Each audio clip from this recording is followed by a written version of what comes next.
इस समय पूरे देश में जो श्रमजीवी मज़दूर हैं उनकी हालत ख़राब है।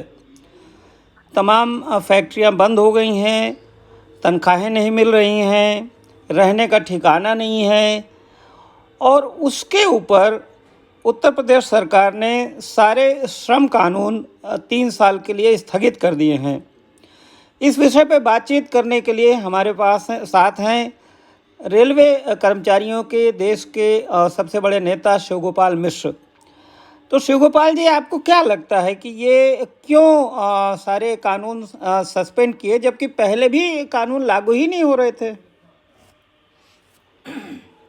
रामदेव जी, मैं आपको बताता हूँ, आप तो इससे काफी जानकार हैं, आपको भी मालूम है कि इस देश में श्रम कानून जो है वो लागू हो ही नहीं रहे थे।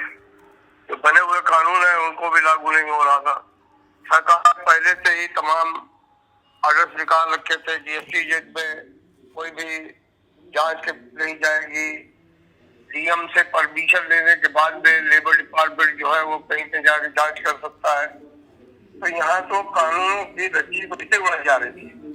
लेकिन अब ये जो नया काम हो रहा है कोरोना की आड़ में, ये तो श्रमिक आंदोलन को समाप्त कर देगा। श्रमिकों की जो परिभाषा है वो खत्म हो जाएगी। श्रमिक जो है वो आ नहीं पाएंगे। जो अभी उत्तर प्रदेश ने किया है उसमें तो आप ये मान करके चलिए कि उन्होंने 80% श्रम कानूनों को स्थगित कर दिया। ऐसे ऐसे कानूनों को स्थगित कर दिया जो फंडामेंटल राइट की श्रेणी में आते हैं। इसके अलावा जो रोजमर्रा की जरूरतें थी, ESI है, उसको सस्पेंड कर दिया। जो हमारा ग्रेचुटी कानून है वो सस्पेंड हो गया।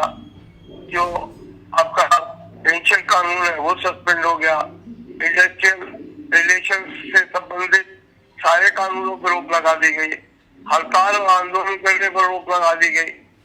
सवाल इस बात का है कि अब इस समय जो जिस तरीके से ये किया जा रहा है, कहा यही जा रहा है कि जो है वो सबसे पहले जो है वो DA फ्रीज कर दिया, फिर उसके बाद में अलाउंसेस पर रोक लगा दी। तो आखिर एक तरफ देश का प्रधानमंत्री कहता है कि भाई इनको नौकरी से बंद निकालो, इनको तनख्वाह बराबर दो, और दूसरी तरफ जो सरकार है, चाहे केंद्र सरकार हो चाहे राज्य सरकारें हो, वो मजदूरों की तनख्वाहें काट रही है, अलाउंसेस पे रोक लगा रही है, श्रम कानूनों को शिथिल कर रही है।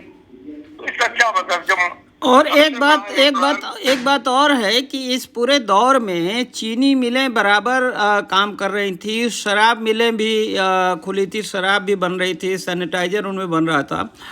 तो जो उद्योग काम कर रहे थे, प्रॉफिट भी हो रहा है, वहाँ भी श्रम कानून खत्म कर दिए। इसका क्या मतलब है? नहीं, देखिए, जब कोई चीज खत्म करेंगे तो चाहे वो बंद हो वहाँ भी खत्म होंगे, और जो यहाँ पर चालू है वहाँ भी खत्म होंगे।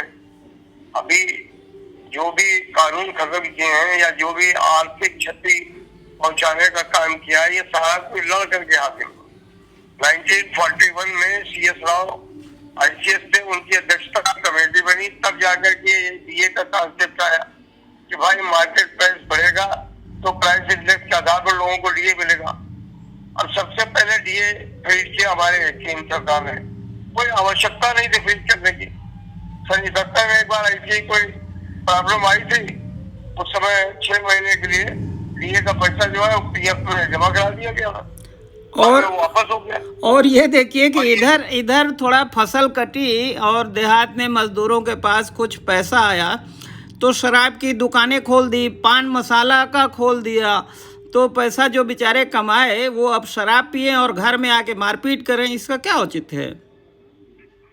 जी, ये तो बहुत बड़ी विभीषिका है। मैं भी ताज्जुब में पड़ गया जब शराब की दुकानें खुली, पान मसाला भी खोल दिया। जबकि कोरोना में थूकना मना है तो पान मसाला भी खोल दिया। तो जिस तरीके से लोगों ने भीड़ लगाई दुकानों पर, तो बहुत ताज्जुब होता है कि एक तरफ लोगों को खाना नहीं मिल रहा है, पैदल प्रवासी मजदूर जो है अपने घर जा रहे हैं तमाम कष्टों को झेलते हुए, और दूसरी तरफ लोगों शराब की दुकान पर इतनी भीड़।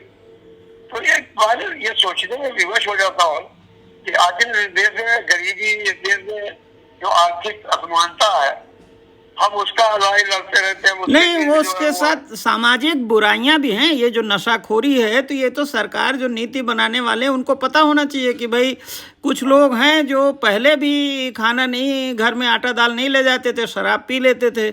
तो फिर ऐसे मौके पे खास करके जब संकट है, तो केवल रेवेन्यू के लिए खोलने का तो कोई बहुत औचित्य नहीं समझ में आता। अच्छा, मान लीजिए खुल भी गया, तो हमारे समाज में भी तो कुछ धैर्य अनुशासन होना चाहिए। अगर मुफ्त में भी ले तो नहीं लेना चाहिए। दिक्कत यही है कि हमारे यहाँ सरकार भी दोषी है और जो लोग हैं वो भी कम दोषी नहीं है। इतने बड़े कोरोना महामारी का मामला चल रहा है, अगर लोग थोड़ा सा डिसिप्लिन हो जाए और ये शराब जैसी चीजों की तरफ हाथ न बढ़ावे, तो मैं समझता हूँ कि वो घर में भी शांति रहेगी और समाज में भी शांति रहेगी और पैसे भी बचेंगे। लेकिन ये हम लोग भी ट्रेड यूनियन करते करते इतने साल में हम लोग तो अपने को भी फेलियर मानते हैं कि लोगों को समझा नहीं पाए कि भाई क्या जरूरी है, क्या नहीं जरूरी है। और सरकार तो रेवेन्यू के आड़ में जहर भी बेच सकती है, लोग उसके लिए लाइन लगा दें। हाँ, तो उसकी वजह यह है कि ट्रेड यूनियन आंदोलन जो सामाजिक और राजनीतिक चेतना पैदा करनी चाहिए, वो उस काम को छोड़ दिया, नहीं पैदा कर पाया है। या जो एक सामाजिक राजनीतिक चेतना का जो कार्यक्रम चल रहा था आचार्य नरेंद्र जी के जमाने से, जयप्रकाश, वो सब आगे आकर के बिल्कुल बंद हो गया, ठप पड़ गया। तो ये जो श्रम कानूनों को स्थगित किया है, इस पे ट्रेड यूनियनें क्या कर रही हैं? देखिए, आप लोगों का तो बातचीत हो रहा है। कल मजदूर सभा के महामंत्री उमाशंकर जी हैं, उनसे कल बहुत देर तक चर्चा हुई। हमने उनसे कहा भी है कि घर में बैठने का वक्त नहीं है और आप इस पर थोड़ा सा सारे और भी जो ट्रेड यूनियन आंदोलन है उनसे भी बात करिए। और मैं भी यहाँ पर बात कर रहा हूँ दूसरे श्रमिक संगठनों से भी। और विचार ये है कि कोरोना जैसे खत्म होता है वैसे ही डीए का सवाल, पेंशन स्कीम का सवाल और ये जो श्रम कानून स्थगित किए गए उनके सवाल, जो अनाउंसेस खत्म किए जा रहे हैं वो सवाल, और जो मालिकों ने सारे तमाम लोगों को निकाल दिया है, कह दिया है जाइए जब खुलेगा तब बुलाएंगे, वो उनकी बहाली का सवाल। तो ये सब सवाल लेकर के एक राष्ट्रीय आंदोलन खड़ा करना पड़ेगा, इसके अलावा कोई तरीका नहीं है। बहुत बहुत धन्यवाद शिवगोपाल जी। बताइएगा जब आप कोई निर्णय करिएगा। नमस्कार। ठीक है, थैंक यू, बहुत शुक्रिया।